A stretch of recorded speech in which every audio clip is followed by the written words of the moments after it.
Aló, muy buenas noches, que el Señor les bendiga, mis amados.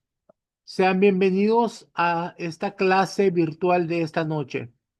Para iniciarla, vamos a esperar un momentito que entren de la sala de espera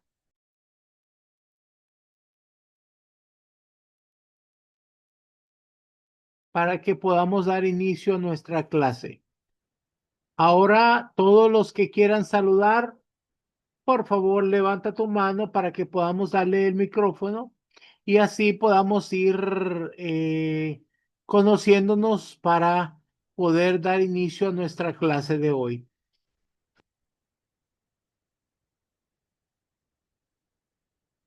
Muy bien, tenemos aquí al pastor Alfonso y su esposa María Elisa. Buenas noches, papito José Luis. Que Dios le bendiga a usted, a mamita Patricia, igualmente a los niños y a todos los que estamos en esta plataforma. Soy el pastor Alfonso del Ministerio Conquistadores del Reino de Chile y aquí estamos con mi amada esposa, con un corazón lleno de gozo, esperando que el Señor nos dé de esa palabra, de ese alimento que tanto necesitamos para nosotros y también para nuestra ciudad y nuestra nación. Bendiciones, somos conquistadores del reino y somos de Chile. Les amamos. Damos gracias por papito, por mamita, esta hermosa familia, por nuestra hermosa casa. Bendiciones. Bendiciones, mis amados, bienvenidos a esta gran familia alrededor del mundo. Ahora vamos a darle el micrófono a Esmeralda García. Hola, hola papito, muy buenas noches mamita Patricia y a sus hijitos. Gracias al Señor por esta casa de Conquistadores del Reino. Estamos conectados desde Cruz Grande, Guerrero, México. Bendigo la vida de todos mis hermanos que están en las naciones expectante para esta palabra que el Señor trae para nosotros, ¿verdad? Les bendigo, les mando un fuerte abrazo y dispongamos nuestro corazón para que la palabra haga en nuestro espíritu lo que el Señor quiera hacer con nosotros. En el nombre de Jesús, les bendigo y les amo mucho. Bendiciones para todos.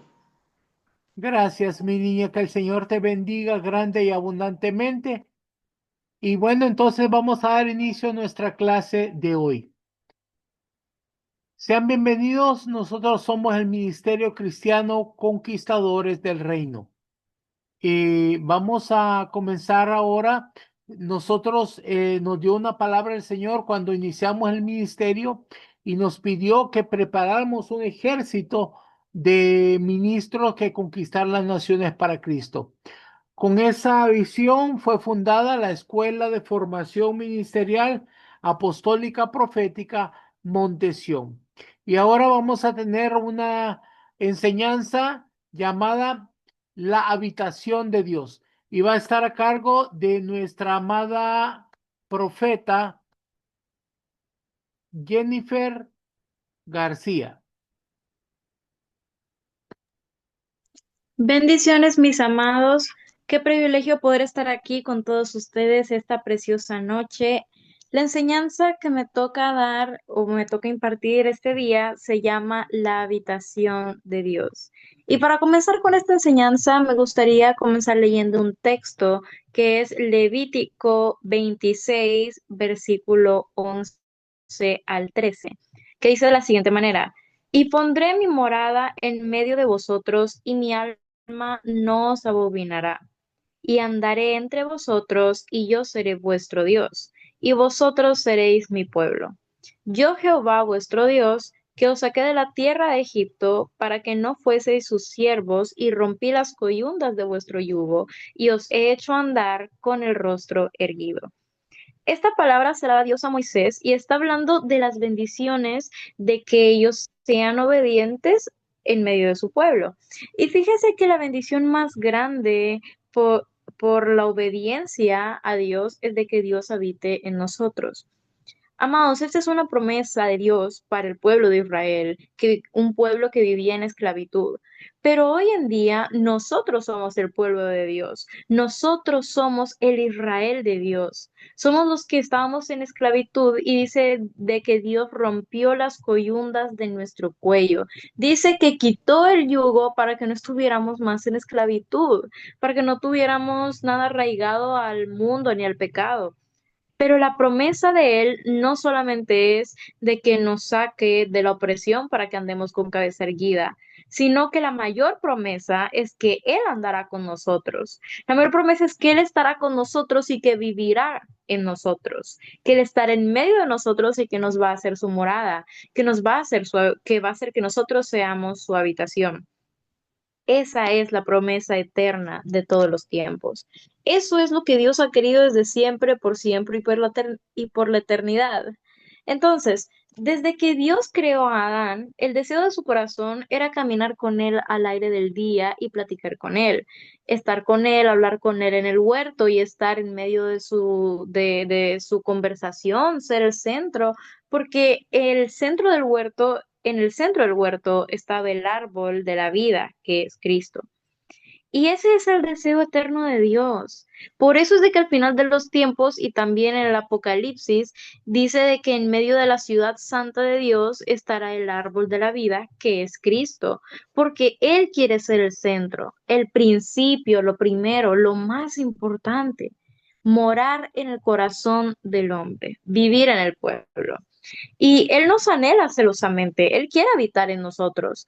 Entonces, Él les da esta promesa a Moisés, al pueblo de Israel, pero que hoy en día esta promesa es para nosotros.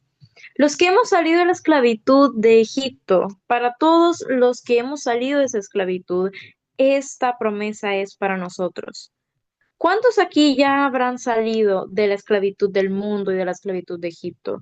Nosotros ya no tenemos cadenas que nos aten, no tenemos coyundas que nos liguen, no tenemos cosas que nos arraiguen al pecado ni al mundo, porque el que está en Cristo, nueva criatura es.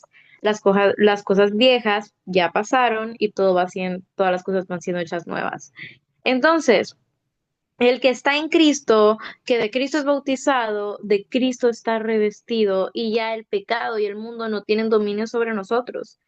Él quiere vivir y quiere morar dentro de nosotros y esta promesa es eterna. Este es un pacto eterno que Dios hizo con su pueblo. Dios dijo, yo seré a ustedes por Dios y ustedes me serán pueblo. Mire, David, ustedes saben de que el profeta David, el rey David, salmista, el ungido, él levantó un tabernáculo donde estuviera el arca del pacto, la presencia de Dios. Entonces, sabemos de que estaban simultáneamente los dos tabernáculos, el de Moisés, que no tenía el arca del pacto, y el de David, que estaba en Silo y no tenía paredes. El tabernáculo de David era un tabernáculo donde simplemente estaba el arca y había adoración continuamente. Pero David sabía y atesoraba la presencia de Dios. Y el deseo de él era hacer una casa, algo donde el arca del pacto estuviera más confortable. No se conformaba con aquella carpa sin paredes, sino que él deseaba construirle casa. Pero ustedes recuerdan, Dios envía al profeta Natán para hablarle a David y Dios no le permitió a David construirle una casa, hacerle un templo, sino que lo que usó, lo que hizo fue que recogió los materiales que había acumulado para que entonces su hijo Salomón fuera el que él pudiera construir el templo. Pero Dios envía al profeta Natán para hablarle a David y mire lo que Dios le dice a David a través del profeta. Miremos lo que dice Primera de Crónicas, capítulo 17, versículo 10 al 14. Dice de la siguiente manera: y desde el tiempo que puse los jueces sobre mi pueblo Israel, más humillaré a todos tus enemigos. Te hago saber, además, que Jehová te edificará casa. Y cuando tus días sean cumplidos para irte con tus padres, levantaré descendencia después de ti a uno de entre tus hijos y afirmaré su reino. Él me edificará casa y yo confirmaré su trono eternamente. Yo le seré por padre y él me será por hijo. y no quiere de él mi misericordia. Y no quitaré de él mi misericordia, como la quité de aquel que fue antes de ti, sino que lo confirmaré en mi casa y en mi reino eternamente, y su trono será firme para siempre. Mire, David está queriendo hacer una casa para Jehová, pero el profeta viene y le dice a David de que Jehová le edificará casa a él. Y quizá ahorita nosotros tal vez no lo entendemos y en la medida que nosotros vayamos viendo, vamos a ir captando acerca de qué es lo que quiere decir esto. Mire, le está diciendo prácticamente a David, no eres tú el que me va a hacer una casa a mí, seré yo el que te haga casa a ti. Dios le está hablando en el espíritu. Y luego dice, y cuando tus días sean cumplidos para irte con tus padres, o sea, eso significa pues cuando ya, cuando muera, cuando fallezca, dice, levantaré descendencia después de ti a uno de entre tus hijos y afirmaré su reino. Hasta ahí, si nosotros leemos, podemos pensar que está hablando de Salomón. Está hablando en lo natural, está hablando de Salomón. Recuerda que la escritura, sobre todo en el antiguo pacto, tiene un contexto natural, pero también tiene revelación espiritual. Y si usted lo lee, todo calza perfectamente con lo que está hablando de Salomón, porque dice que cuando él se vaya, levantará descendencia después de él a uno de sus hijos y afirmaría su reino. Dice, y él me edificará casa. Y cualquiera diría, bueno, Salomón le va a edificar el templo y afirmará su reino. Dice, él me edificará casa y yo confirmaré su trono eternamente. Cuando dice eternamente, nosotros sabemos que el trono de Salomón no fue eterno, fue temporal. Mientras él vivió, pues sí, pero no fue eterno. Entonces, realmente no está hablando de Salomón. Dice, yo le seré por padre y él me será por hijo. ¿De quién estará hablando el profeta de parte de Jehová? Que Jehová le será por padre y él le será por hijo. Aquí está hablando de Jesús. Y dice, y no quitaré de él mi misericordia. Está hablando de Jesús. Dice, nosotros sabemos, en esa parte dicen, y no quitaré de él mi misericordia como la quité de aquel que fue antes de ti. Nosotros sabemos de que antes de él había sido Saúl.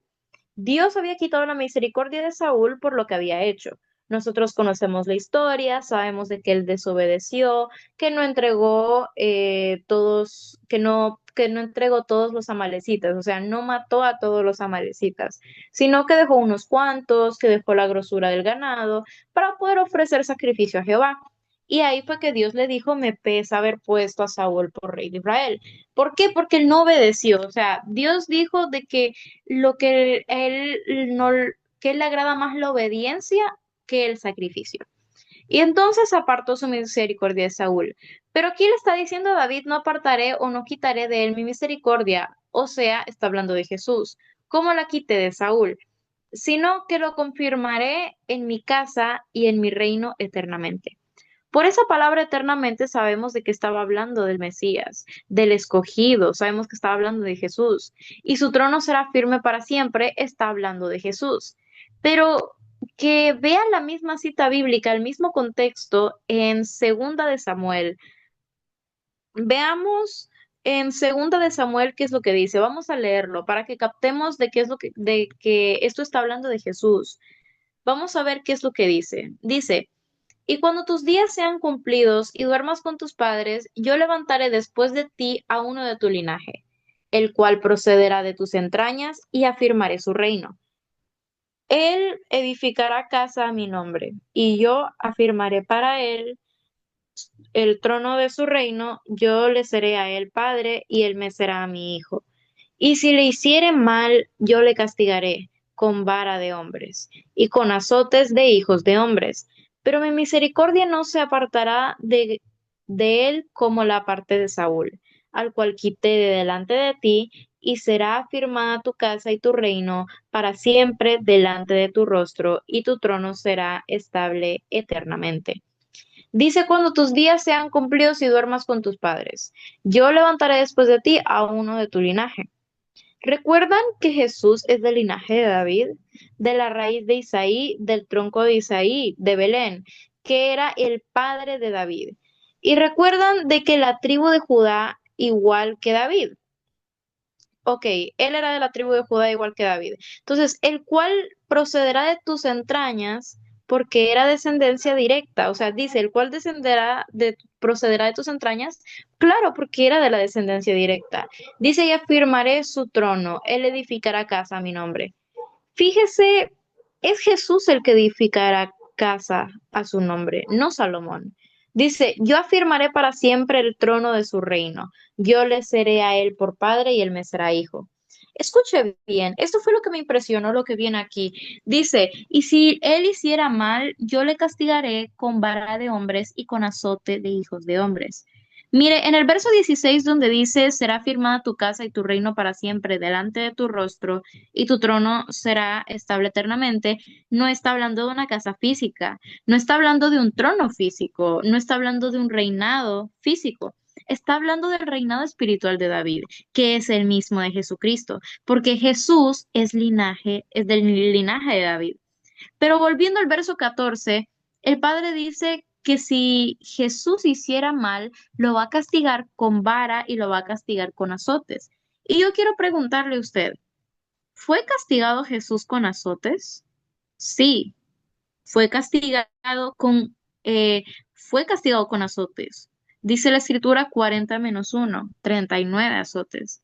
¿Le metieron espada? ¿Lo escupieron? ¿Lo golpearon? Sí, eso pasó. Y ahora una pregunta. ¿Hizo algún mal Jesús? ¿Hizo algo Jesús para que esto le pasara? ¿Qué quiere decir esta escritura? Que Él fue intercesor, que Él se identificó con nuestro pecado. No fue Él el que hizo mal, fuimos nosotros. Fuimos nosotros quienes hicimos mal. La humanidad completa hizo mal. La humanidad se apartó de Dios, pero Jesucristo se identificó con el pecado y recibió todos los azotes que nos correspondían a nosotros, no a Él. Él recibió la vara que nos correspondía. Él recibió la lanza en su costado. Él recibió todo para que llegáramos a ser hijos y Él el Padre. Y es tremendo lo que esto quiere decir. O sea, Él nunca hizo mal, pero Él llevó todo el mal sobre Él. Dice que sobre Él fue la culpa de nuestro pecado. Sobre Él fue todo, el pecado, la maldad, la enfermedad, el oprobio. Todo cayó sobre Él y fue azotado por nosotros para que nosotros pudiéramos tener vida. Entonces acá sí está hablando de Jesucristo, está hablando de una casa eterna, de un reinado eterno, un reinado que no tiene fin. Él es la casa del Dios vivo y el Padre era su Padre y Él fue su Hijo. El profeta Ezequiel vuelve a recordarnos el pacto que Dios hace a David. Es bien interesante que David no construyó una casa física para Jehová, sino que su tabernáculo era temporal. Era una carpa que se movía de un lugar a otro y sin embargo fue con él. Fue con él con quien Dios pactó eternamente el estar presente en su pueblo. Qué interesante. No fue con Salomón, fue con David. Veamos qué es lo que dice Ezequiel 37, 25 al 28. Dice de la siguiente manera. Habitarán en la tierra que di a mi siervo Jacob, en la cual habitaron vuestros padres.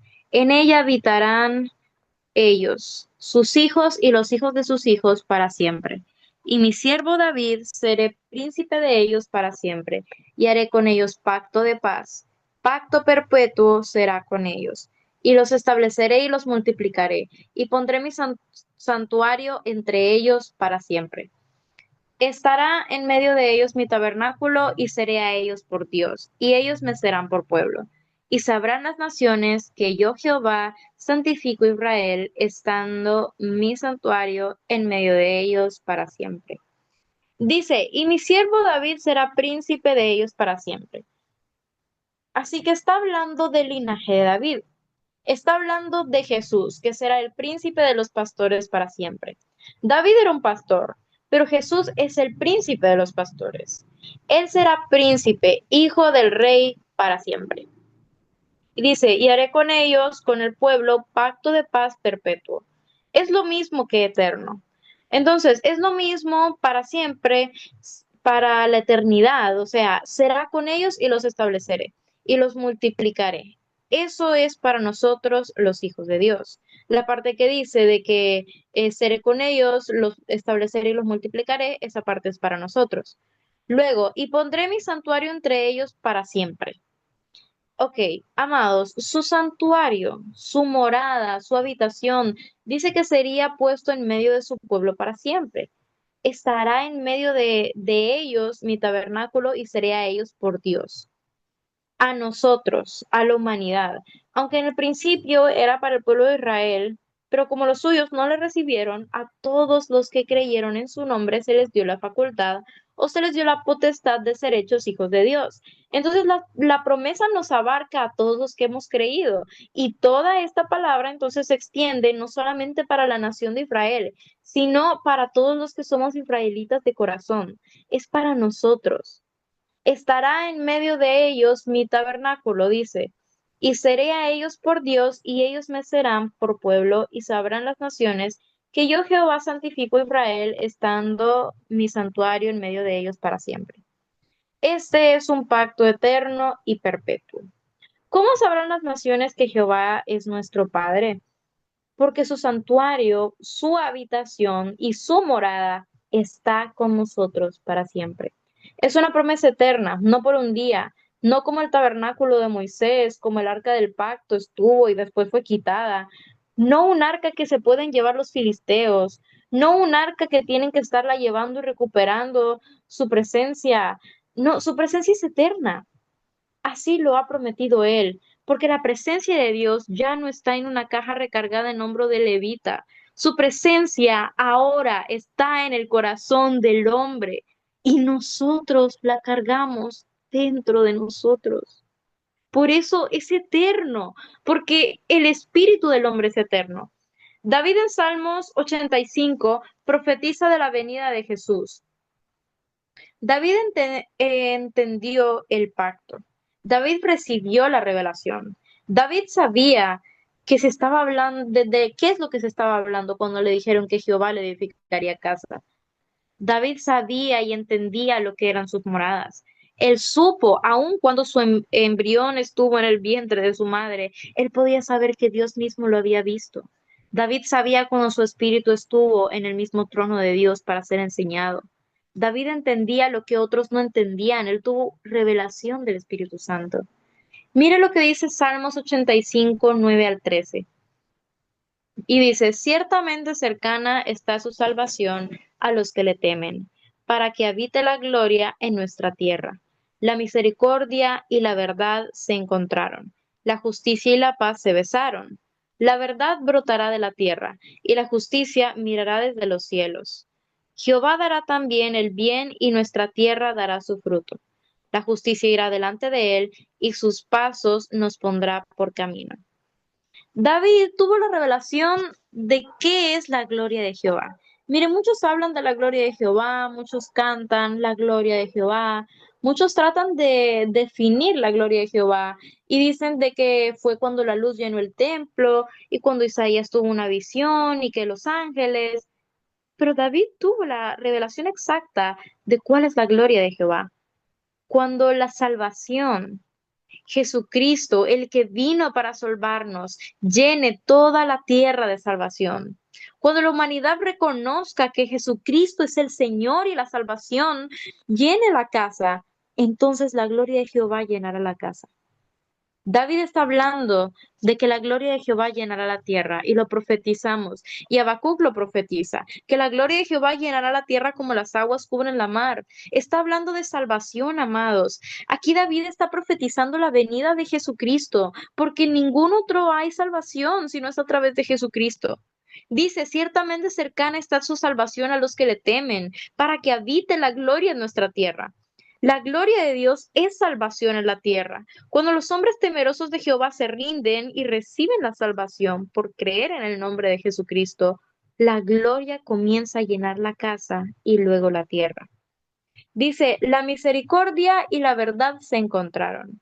Mire qué tremendo. Dice, la paz y la justicia y la paz se besaron. Esto define a Jesús. Hemos dicho de que los juicios del Señor son en misericordia y en verdad. Jesús es todo misericordia. Él es la verdad. En Él está la luz. Él es el justo. En Él está la justicia. Entonces, Jesucristo conjuga la misericordia, la verdad, la justicia y la paz. Él es las cuatro cosas. En Él está fusionado. Mire qué lindo el verso 11. La verdad brotará de la tierra y la justicia mirará desde los cielos.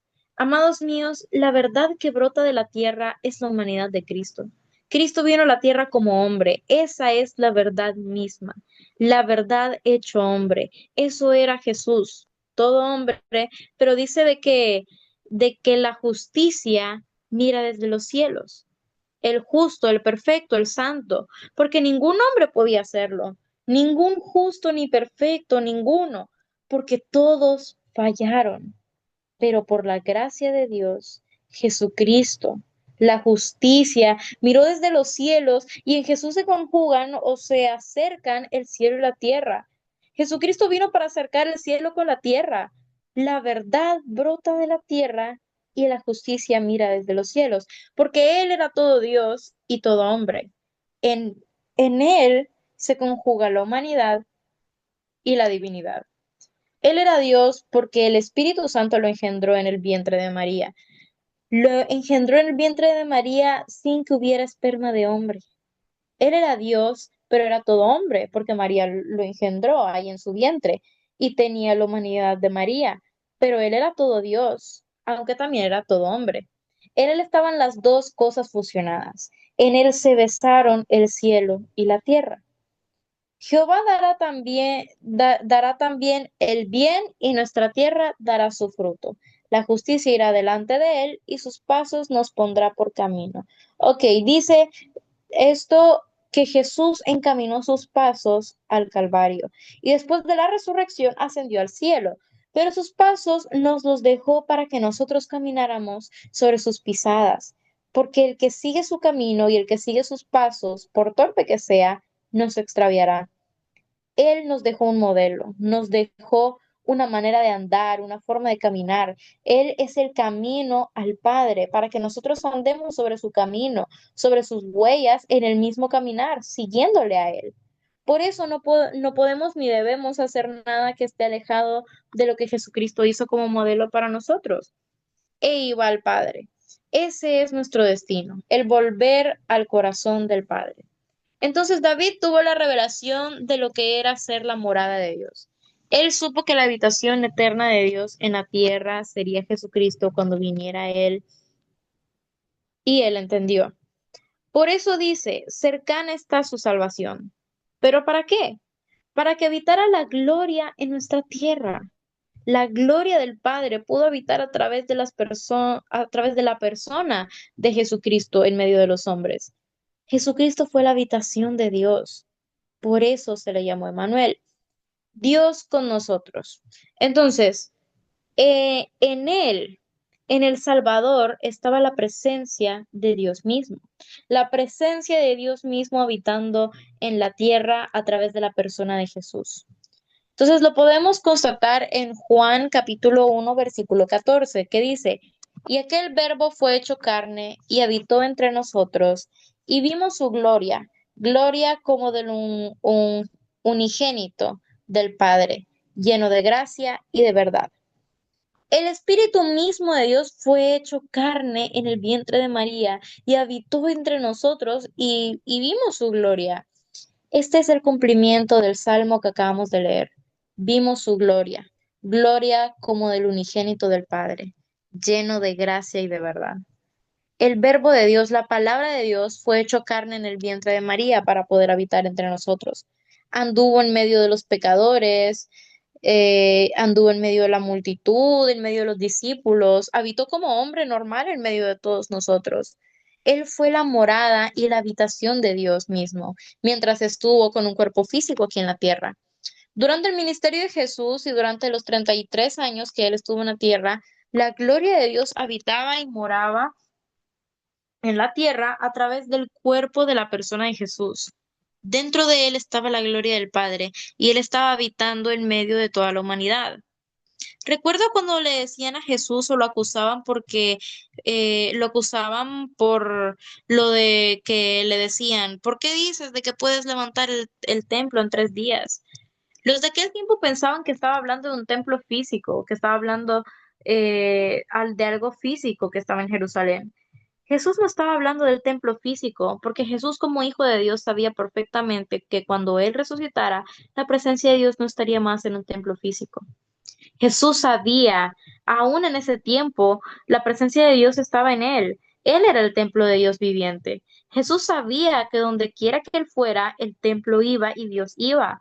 La presencia de Dios no estaba en un templo físico, pero los de aquel tiempo creían que Él estaba hablando de las piedras del templo, pero no. Y entonces lo acusaban, pero Él les decía, no, este templo en 3 días lo puedo volver a levantar. Y los judíos decían, pero 58 años o 53 nos tomó levantar este templo. ¿Cómo este osa decir que en 3 días lo va a levantar? ¿Qué tipo de maquinaria tendrá que levantar qué tipo de maquinaria tendría que usar para levantar un templo así en 3 días? No entendían ellos, no entendían que no estaba hablando acerca de algo físico, no se estaba refiriendo a las rocas, al templo físico, sino que se refería a algo espiritual. Entonces, entonces, mire de que,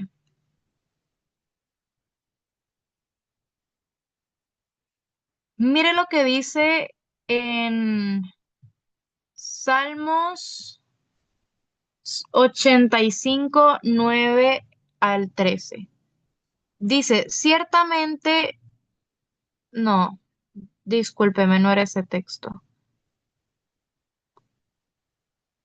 Ok, Juan,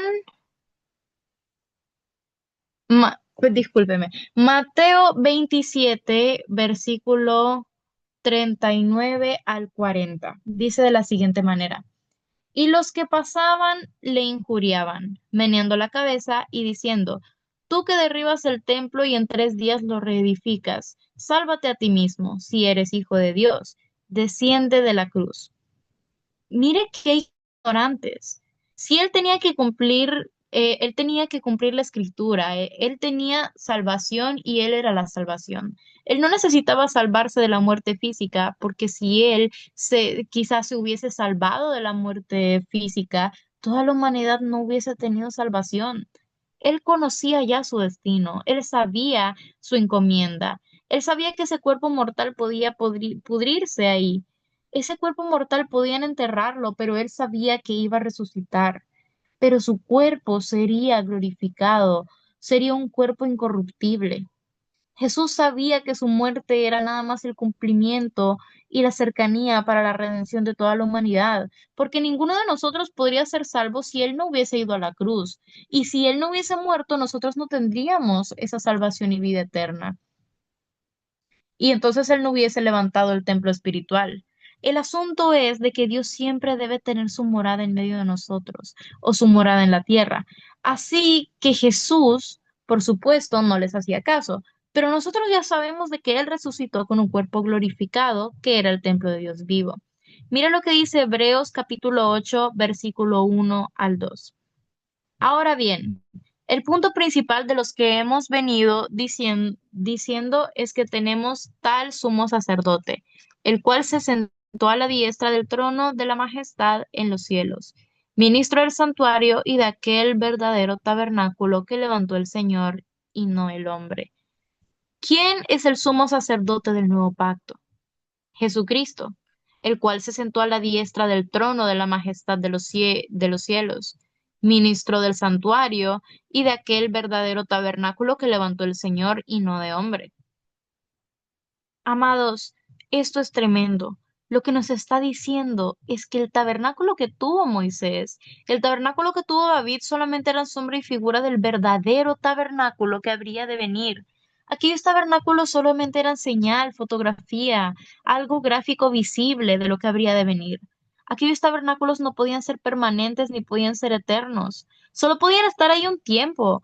Pero Jesucristo, su cuerpo glorificado, la presencia de Dios mismo, los cielos mismos. Él mismo es el tabernáculo eterno.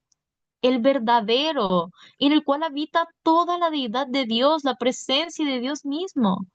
Ahora, amados, el asunto no se queda ahí, porque si Jesucristo se levantó con un cuerpo glorificado y Él es el verdadero tabernáculo y Él ya está en los cielos a la derecha del Padre, bueno, ¿ahora qué?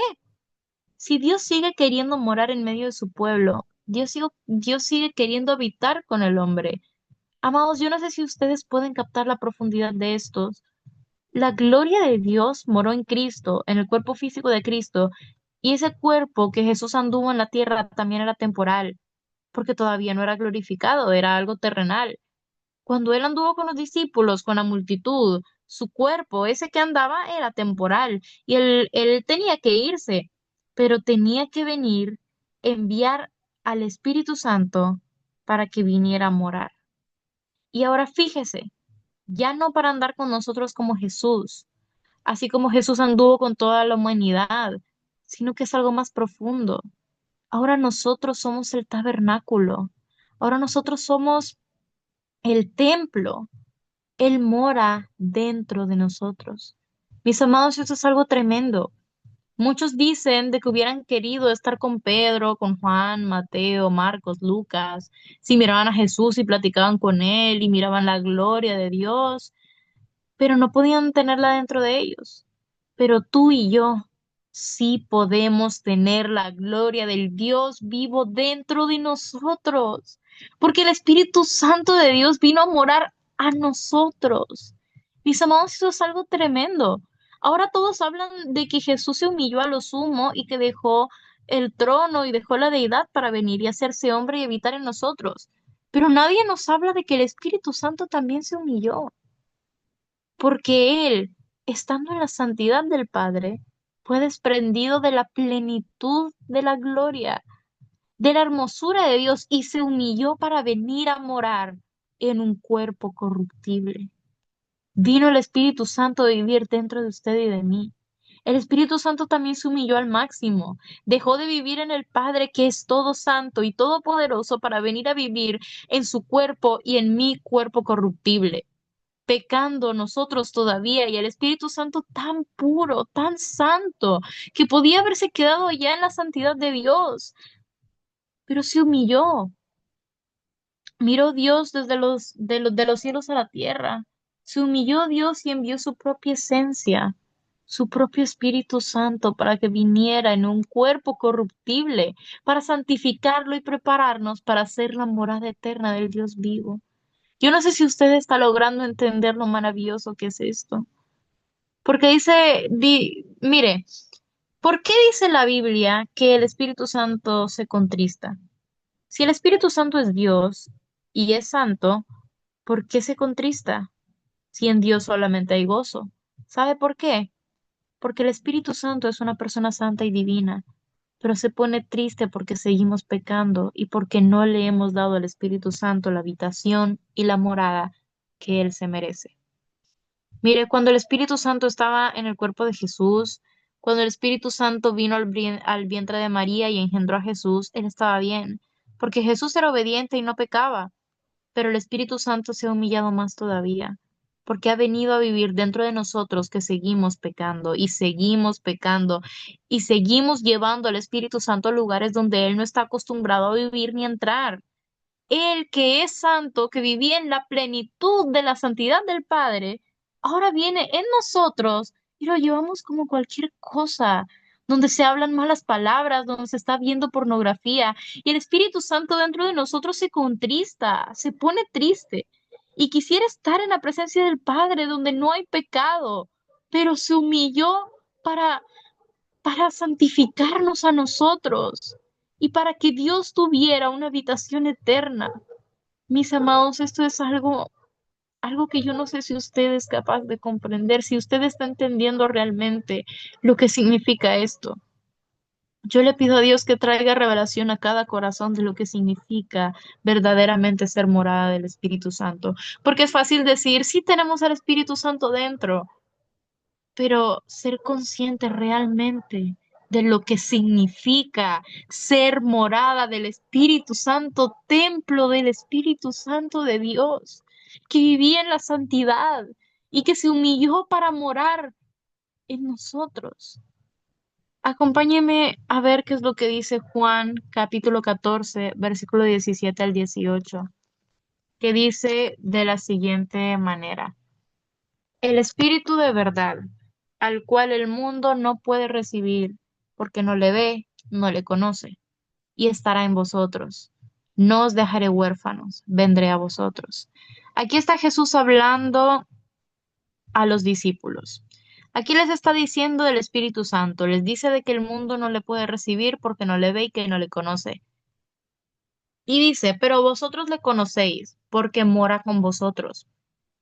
Vosotros ya conocéis al Espíritu Santo porque lo han visto en mí, porque han visto al Espíritu Santo aquí operando en medio de ustedes. Yo que tengo al Espíritu Santo, he estado viviendo y morando con ustedes, alrededor y a la par y con ustedes. Pero luego les dice, y estará en vosotros.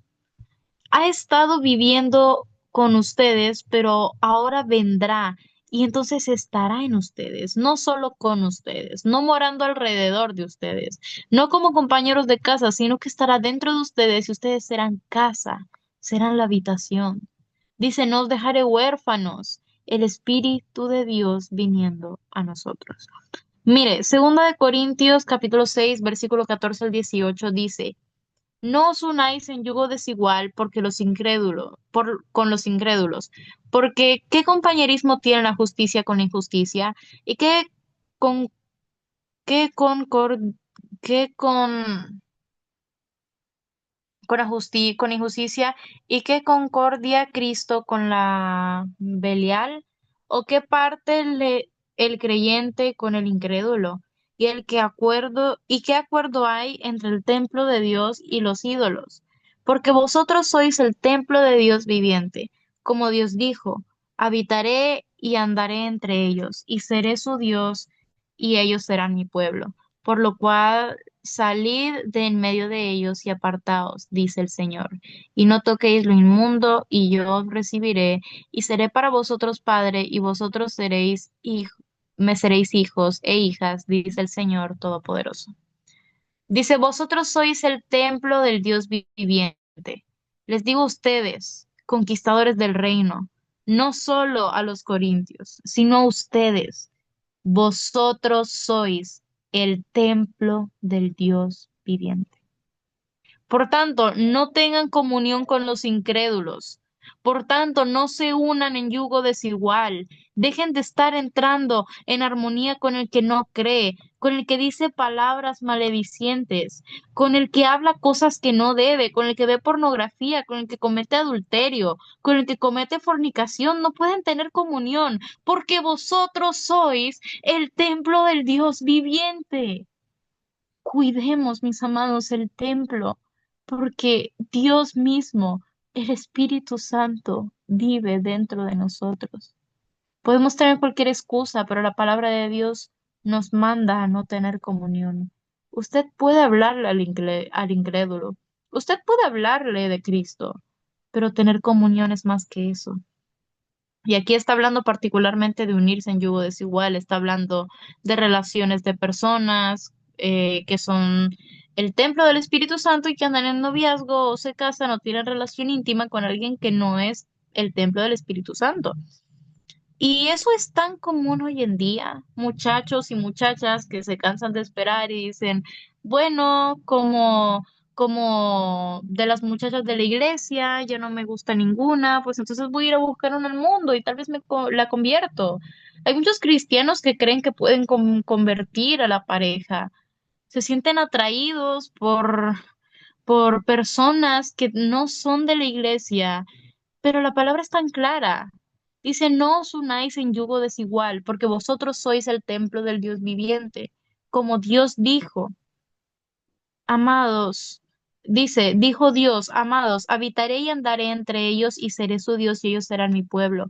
Por lo cual, salid de en medio de ellos, de los adúlteros, los fornicarios, los incrédulos y apartaos, dice el Señor, y no toquéis lo inmundo, y yo os recibiré y seré para vosotros por Padre, y vosotros me seréis hijos e hijas, dice el Dios, el Señor Todopoderoso. Amados, no solo se trata de ir a la iglesia, no solo se trata de recibir un discipulado, No solo se trata de estar en oración o de leer la Biblia. No se trata solo de traer un diezmo o de traer una ofrenda. Mis amados, hay una demanda de parte de Dios. Salid de en medio de ellos. No toquéis lo inmundo. Santificaos. Los que lleváis los utensilios de Jehová, santificados, salid de en medio de ellos. Porque entonces, si ustedes serán mi templo, entonces sí, yo seré a ustedes por padre y ustedes me serán por hijos. Entonces, sí. Entonces ustedes serán mi pueblo, mi tabernáculo. Mire lo que dice 1 Corintios capítulo 3, versículo 16. Dice, ¿no sabéis que sois templo de Dios y que el Espíritu de Dios mora en vosotros? Si alguno destruyera el templo de Dios, Dios lo destruirá a él, porque el templo de Dios, el cual sois vosotros, santo es. ¿Sabe lo que significa destruir el templo de Dios? La fornicación. Habla específicamente en el contexto. Si usted lee el resto de lo que Pablo le dice a los Corintios, se está refiriendo específicamente a los pecados contra el cuerpo, que es el templo del Espíritu Santo. Mire, 1 Corintios capítulo 16, versículo 17 al 20 dice, pero el que se une al Señor, un espíritu es con él. Huid de la fornicación. Cualquier otro pecado que el hombre cometa está fuera del cuerpo, mas el que fornica contra su propio cuerpo peca.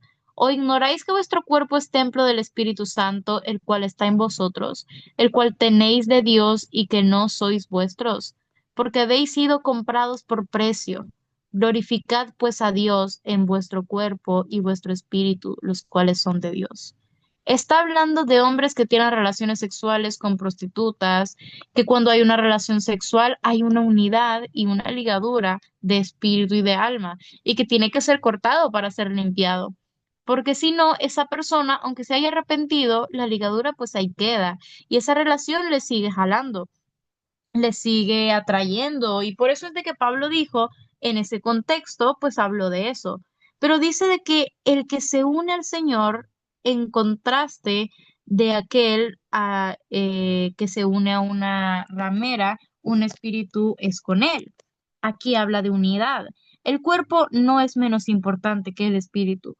Su cuerpo, su alma y su espíritu son igualmente importantes para Dios, porque somos seres integrales. Usted no puede separarse en tres partes. Usted es un ser integral y así como cuida su espíritu, debe cuidar su alma en las emociones, los pensamientos y debe cuidar su cuerpo porque es templo del Espíritu Santo.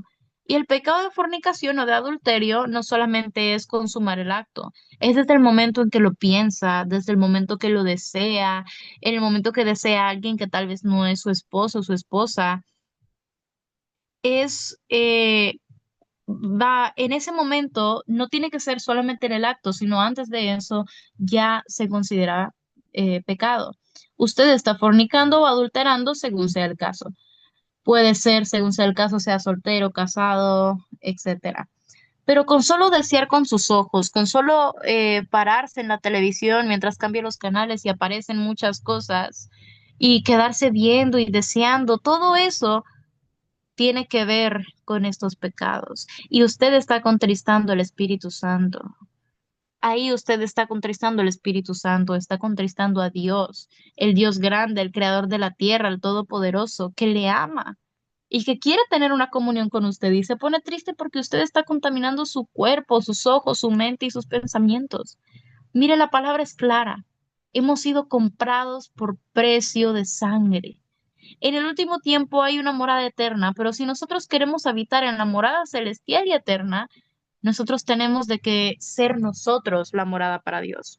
Cuando leemos Apocalipsis, la revelación para David, cuando Dios le manda decir de que él le hará casa a David, está hablando de la ciudad celestial en la cual morará David.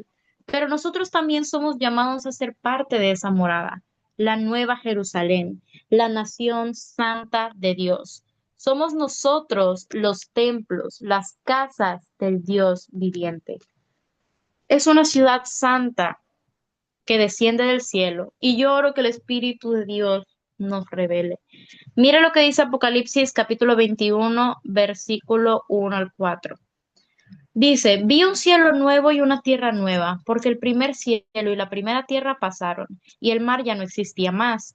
Y yo, Juan, vi la santa ciudad, la nueva Jerusalén, descender del cielo de Dios, dispuesta como una esposa ataviada para su marido. Y oí una gran voz del cielo que decía: He aquí el tabernáculo de Dios con los hombres, y él morará con ellos, y ellos serán su pueblo, y Dios mismo estará con ellos como su Dios. Enjugará Dios toda lágrima de los ojos de ellos, y ya no habrá muerte, ni habrá más llanto, ni clamor, ni dolor, porque las primeras cosas pasaron. Dice: vi un cielo nuevo y una tierra nueva. Recuerda que le dije de que desde los cielos vio la justicia y que de la tierra brotó la verdad. Y dice la escritura de que los cielos y la tierra pasarán, el cielo y la tierra ahora pasarán, pero su palabra no pasará porque su palabra es Cristo y Él hace cielos nuevos y tierra nueva, porque el primer cielo y la primera tierra pasaron, que son los de ahora, y el mar ya no existía más. O sea que todo va a ser tierra, se va a juntar el agua, va a desaparecer como fue en el principio. Dice: y yo, Juan, vi la santa ciudad. No piensa en casas, en calles naturales. La santa ciudad somos usted y yo, la nueva Jerusalén, descender del cielo dispuesta como una esposa ataviada para su marido. Eso somos nosotros, la iglesia del Señor Jesucristo, blanca, pura, sin mancha y sin arruga, ni cosa semejante. Desciende la novia del Cordero, la esposa ataviada. La esposa ataviada se va a casar con el prometido, con el amado que le habla en Cantares. Y oí a gran voz del cielo que decía: He aquí el tabernáculo de Dios con los hombres. Y él, ¿quién es él? Morará con ellos y serán su pueblo, y Dios mismo estará con ellos como su Dios. Enjugará a Dios toda lágrima de los ojos de ellos, y ya no habrá muerte, ni habrá más llanto, ni clamor, ni dolor, porque las primeras cosas pasaron. Eso es lo que dice. Qué lindo el tabernáculo de Dios con los hombres. Jesús fue el tabernáculo de Dios que habitó en la tierra por 33 años, pero el Cordero será el tabernáculo de Dios eterno con los hombres. Pero la iglesia, nosotros estaremos ahí porque en este momento Cristo es la cabeza y nosotros el cuerpo. Y entonces esa será la habitación y la morada para nosotros. Dios mismo estará con nosotros y nosotros seremos la ciudad santa, en la cual el Señor ha anhelado y ha deseado estar y habitar por la eternidad. Y un día se cumplirá, como lo dice en Apocalipsis, y un día estaremos nosotros como la ciudad santa de Dios. Mire lo que dice Juan capítulo 14, versículo 1 al 4. Dice: no se turbe vuestro corazón. Creéis en Dios, creed también en mí. En la casa de mi Padre muchas moradas hay. Si así no fuera, yo os lo hubiera dicho. Voy pues a preparar lugar para vosotros. Y si me fuere y os preparare el lugar, vendré otra vez y os tomaré a mí mismo, para que donde yo estoy, vosotros también estéis, y sabéis a dónde voy y sabéis el camino. Jesús le está diciendo a los discípulos: voy a preparar para vosotros lugar y vendré otra vez en la segunda venida del Señor. Y dice: y os tomaré a mí mismo para que donde yo estoy, vosotros también estéis. ¿Sabe lo que quiere decir y os tomaré a mí mismo? Que el Espíritu Santo pueda revelarnos, amados. Jesús va a venir otra vez y se buscará a sí mismo, pero se buscará a sí mismo en nosotros. Nosotros somos ahora el templo, el tabernáculo de Dios. Y cuando Jesús venga en la segunda venida, Él va a andar buscándose a sí mismo en nosotros. Él va a andar buscando la naturaleza de Cristo, el fruto, la santidad. Se buscará y se atraerá a sí mismo. Será como un imán que atraerá a los de su misma naturaleza. Esos serán los emblanquecidos. Esa será la ciudad santa de Dios. Él lo dijo. Él se tenía que ir para que viniera el Espíritu Santo para prepararnos. El Espíritu Santo tenía que venir para prepararnos, santificarnos, para hacernos la morada eterna de Dios, porque Dios no descansará hasta que encuentre el reposo en esa morada. Él anda buscando el lugar de su reposo. Él anda buscando el lugar de su morada. Él anda buscando el lugar de su habitación. Y Él escogió, mis amados, al hombre. Él no escogió a los ángeles para hacerlo su morada y su habitación. Él nos escogió a nosotros para que seamos la ciudad santa. Nos escogió para que seamos su templo. Pero ninguno podrá ser la ciudad santa en el tiempo que Apocalipsis menciona si aquí no somos el templo del Espíritu Santo. El que quiere que seamos, Él quiere que seamos. Si no, nosotros nos dejamos, si no nos dejamos pulir nosotros, si nosotros no nos dejamos trabajar, nosotros no vamos a poder llegar, no vamos a poder llegar a eso. Si nosotros no nos dejamos procesar, si nosotros no nos dejamos trabajar, santificar, si nosotros no dejamos el pecado, mire, Jesús nos dejó la habilidad, nos dejó la gracia y a través del Espíritu Santo para no pecar. Amado mío, yo quiero decirle que el Espíritu Santo está deseoso de llenarnos de su presencia. Él está deseoso de que seamos bautizados, otra vez rebautizados. Pero no quieras el bautismo tanto para mostrar el poder. No quieras el bautismo para hablar en lenguas. Anhela el bautismo de todo corazón, pero para vivir una vida santa, para convertirte a la naturaleza del amado, para que puedas ser ciudad santa de Dios. Quiero decirte que en el tiempo que habla Apocalipsis, de nada te va a servir que tú tengas dones de sanidades, porque ya no va a haber enfermos. De nada te servirá a través de tu mano se hagan milagros, porque ya no se va a necesitar. De nada te va a servir la palabra de ciencia y de sabiduría, porque ya todos vamos a tener la mente de Cristo. Lo único que te va a servir es la santidad, porque sin santidad nadie verá al Señor. Sin el carácter de Cristo, sin la naturaleza de Cristo, no podremos ser la novia, no podremos ser la amada, la ciudad santa. Él vendrá y se buscará a sí mismo para llevarnos a su presencia. Y yo espero que tú medites en esto. Yo espero que tú medites en todo esto que hemos estado hablando.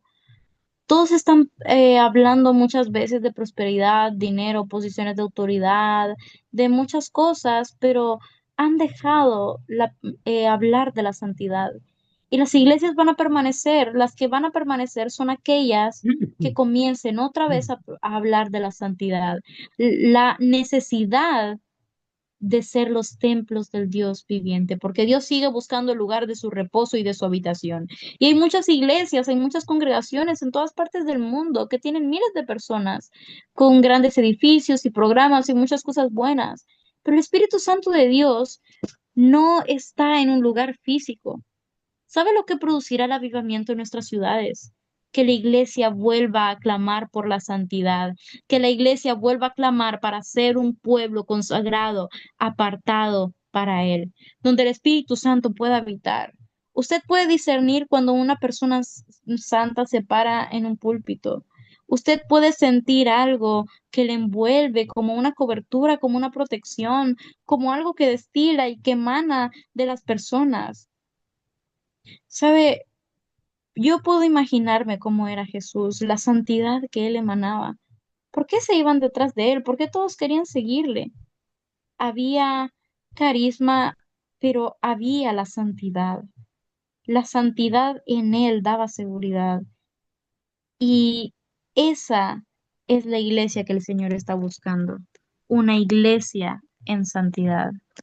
Que el Señor les bendiga, mis amados. Muchas gracias, mi amada profeta, por esta enseñanza tan poderosa. Realmente es importante el que nosotros nos preparemos como el tabernáculo de Dios para poder tener a Dios en nuestra morada en nosotros. Ahora vamos a dar un manual. El manual de hoy, la habitación de Dios. Esta enseñanza la puede tener en un libro, en un manual. Solo tiene que enviar una foto de esta imagen con el código 484292. Tiene que enviarlo hoy en cuanto termine la clase para que le podamos enviar su manual. Gracias, mis amados, que el Señor les bendiga. Nos vamos a preparar para que mañana podamos estudiar en la escuela los que han sacado cita y poder continuar con nuestras clases. Yo los bendigo y los cubro con la sangre preciosa del Cordero en el nombre poderoso de Jesús.